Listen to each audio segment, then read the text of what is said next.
In last video lecture, we had seen hybridization of alkanes and alkenes. Let us see halogenation of alkanes and stability of alkenes. First, we should know what do you mean by the alkanes. Alkanes are saturated hydrocarbons containing carbon-carbon single bonds.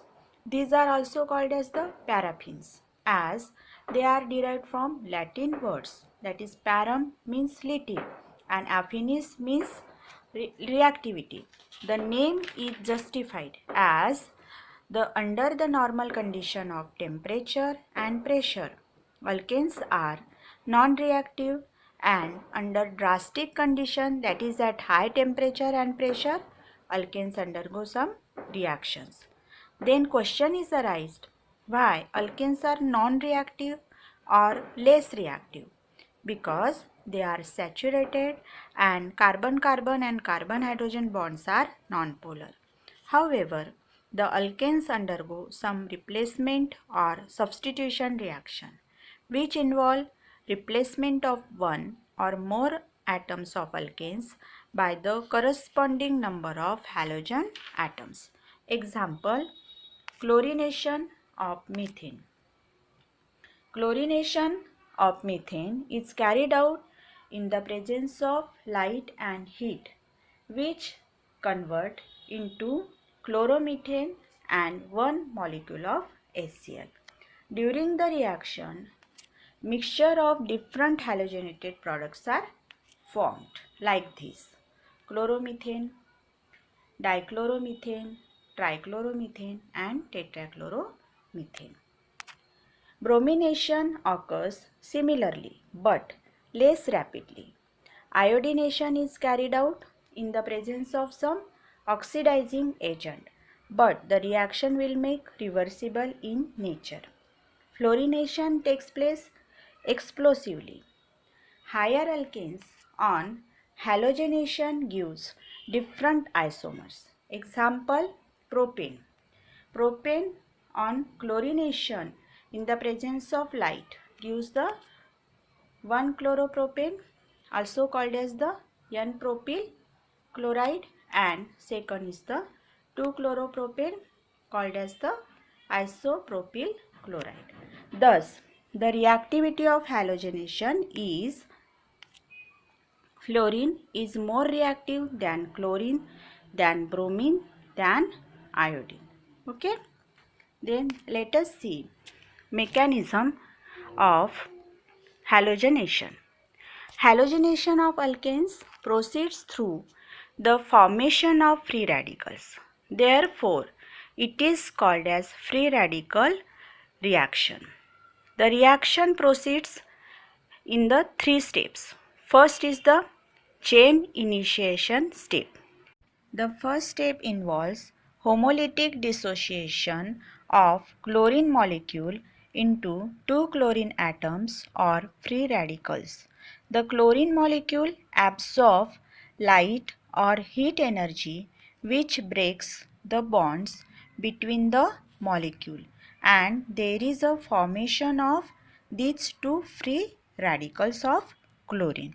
The step is called as initiative step because the non-radical part converts into the radical part, which are very reactive, and thus this step going to start the second reaction. Next step is the chain propagation step. In this step, reactive radical then reacts with the methane, where the unpaired electron of chlorine molecule, chlorine free radical, which is very reactive, forced to react with the CH bond of the methane, where the electron from the CH bond jumps into the another CH bond of the methane. Okay, and the homolytic bond breaks, and thus there is a formation of methyl free radical and HCl molecule. Okay, then This free radical of methyl reacts with the another chlorine molecule. As chlorine molecule is very hard to react, but as the methyl free radical is very reactive, the unpaired electron of methyl free radical moves towards the electron of the chlorine, and there is a homolytic bond breaking, and the products are formed are methyl chloride and chlorine free radical. Okay, thus the reaction starts with chlorine free radical to methyl free radical, and from methyl free radical to chlorine free radical. Okay, so thus the reaction continue from the radical to another radical, and this will then continue to react with another non-radical. Thus the reactions are repeated again and again till whole of the methane and chlorine molecules have consumed to form methyl chloride. Such a sequence of reaction is called as the chain propagation reaction. Thus, in chain propagation reaction mechanism contains lots of radicals of methyl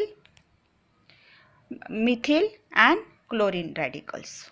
Okay, and these radicals then gets react with each other and gives the end products, that is the last step. In last step, thus, which is called as the chain termination reaction, there is a conversion of radical to non-radical. Okay, so these are the radicals of chlorine, and there is a conversion of the chlorine molecule, that is the non-radical. Okay, so these are the end products. Why these are the end products? Because these different steps leads to formation of the methyl chloride, and as the reaction progresses, more and more methyl chloride is formed. Okay, so this is the last step where there is a formation of the non-radical part, that is from the radical forms. These are all the radicals, chlorine radicals, chlorine molecule, that is chlorine atoms, and these are the methyl free radicals, and these are the methyl free radical, and this is the chlorine free radical, and these are all the converted into the non radicals, the non free radicals. Okay, so this is the last step of the halogenation reaction. All of you understood?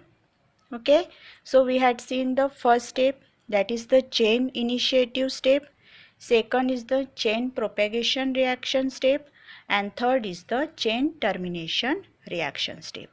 Okay, understood? In next video lecture we will see the stability of alkenes. Okay, Thank you.